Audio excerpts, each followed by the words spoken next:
முஸ்லிம் அல்லாத நண்பரின் இறப்புக்கு செல்ல ஜாக்கிமின் அனுமதி வேண்டும் என்ற விதி மலேசியர்களின் ஒற்றுமையை சீர்குலைக்கும் என்று மஇகா துணைத் தலைவரும் தாப்பா நாடாளுமன்ற உறுப்பினருமான டத்துஸ்ரீ எம் சரவணன் கூறினார்.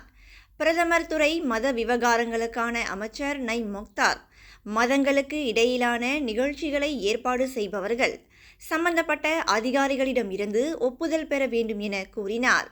இது தொடர்பில் பேசிய டத்துஸ்ரீ சரவணன், முஸ்லிம் அல்லாதவர்களின் இறுதி சடங்கில் கலந்து கொள்வதற்கு ஒவ்வொரு முறையும் முஸ்லிம் நண்பர்கள் ஒப்புதல் பெற வேண்டும் என அமைச்சர் சொல்கின்றாரா, அல்லது யாராவது இறந்தால் முஸ்லிம்கள் இறுதி மரியாதை செலுத்த அனுமதிப்பதற்கு முன்பு ஜாக்கிமிடம் அனுமதி கேட்க வேண்டுமா?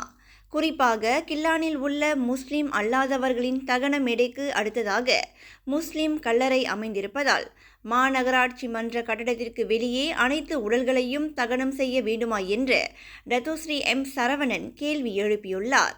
இதுபோன்ற புதிய விதிகள் மலேசியர்களின் ஒற்றுமையை சீர்குலைக்கும், மேலும் சமூகத்தை பிளவுபடுத்த இன மத பிரச்சினைகளை எவ்வாறு கருவிகளாக பயன்படுத்துகிறது என்பதற்கு இங்கு ஓர் எடுத்துக்காட்டு. ஆகையால் இந்த விவகாரத்தில் பிரதமர் டத்துஸ்ரீ அன்வார் இப்ராஹிம் தலையிட்டு